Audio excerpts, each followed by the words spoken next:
Hello,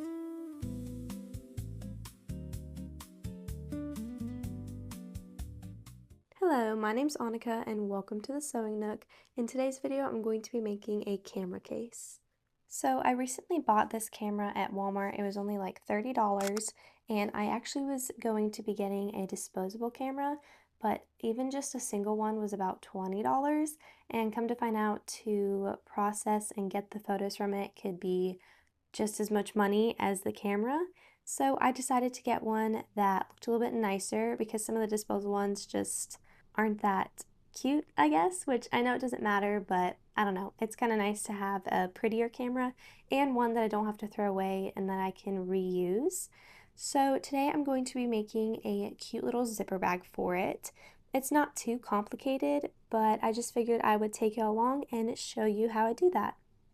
So my camera is about 2¼ by 3¾ but again, you want to make sure that you're taking into account the sides of your camera because you definitely don't want the bag too tight. So I ended up cutting my main pieces 4 inches by 5 inches, and then I did cut my zipper already, but I gave it extra on both sides.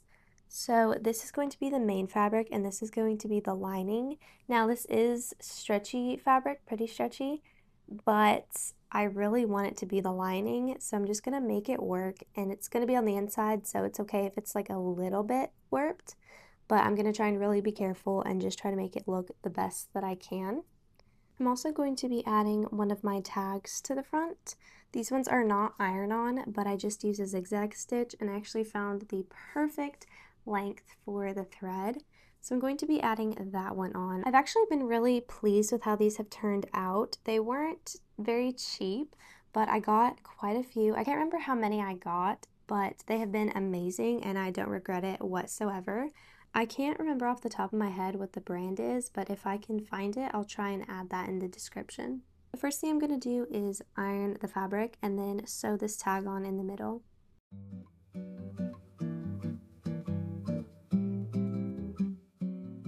So I found for me that whenever I'm doing my tags, to make it so that none of it pills and it just looks like it's almost embroidered on, I like to do the zigzag stitch. And I bring this one, which is like how wide your zigzag is. It's originally at 5 and I bring it down to 2.5. And then for the stitch length, I bring that one down to 1. And that just seems to be like the perfect zigzag stitch for it.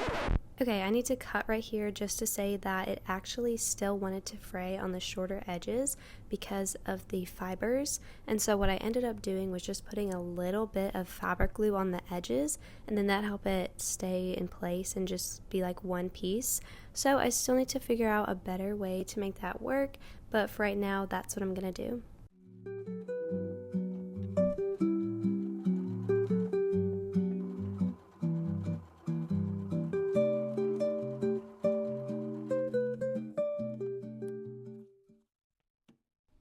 I realized that I wasn't recording and I just ran out of thread, so I'm going to replace that and then actually record me sewing it.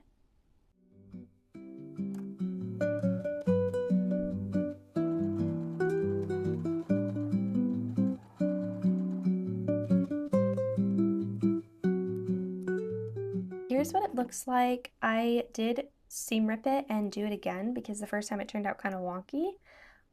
So yeah, just know no matter how long you've been sewing, you're still gonna make mistakes, and just to have your seam ripper handy all the time.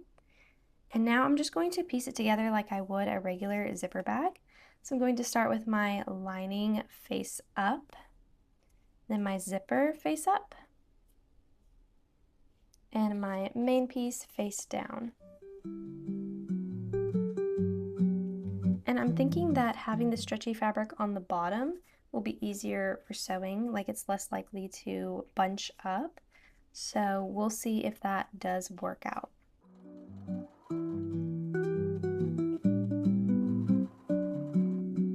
Okay, that actually worked out way better than I thought it would. So yeah, that is pretty nice. I'm going to do the same thing for the other side. So the lining face up, zipper face up, and main piece face down.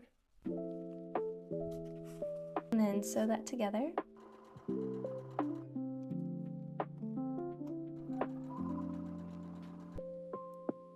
It looks so good. Okay, I turned my iron on and now I'm going to fold these out so it's just the zippers in the middle. And I'm going to give that a good press. All right, now to actually piece it. Here I go again. Don't forget to top stitch. I didn't top stitch, not the end of the world, but it definitely makes it look a lot better when you do. Together, I'm going to open the zipper, not all the way because I want to be able to sew across that. But you have to make sure your zipper is open or you'll have to seam rip it and open it because you can't turn it right side out. So now I'm going to take my two main pieces and put those together. And then for the zipper, you always want the zipper to fold down towards the lining. And then I'm going to pin the lining together. And we're going to leave our opening in the lining, so once we sew it, you won't see it very much.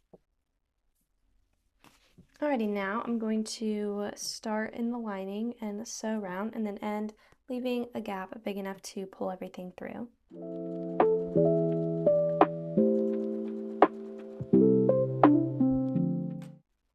Okay, let's trim the edges and clip the corners.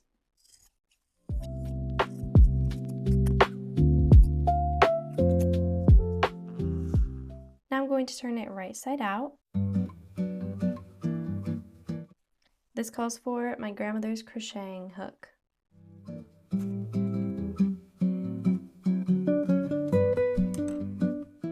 Now I'm going to fold this in and sew that together and then give it all a good press.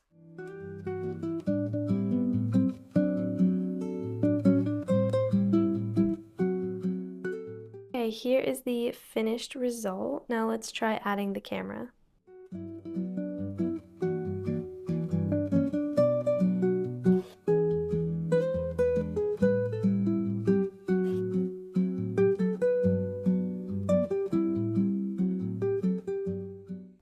Okay, I do have to show you, I just made another one, and it's with this very beautiful fabric, and it's very stretchy fabric, so I used some batting and kind of quilted it together.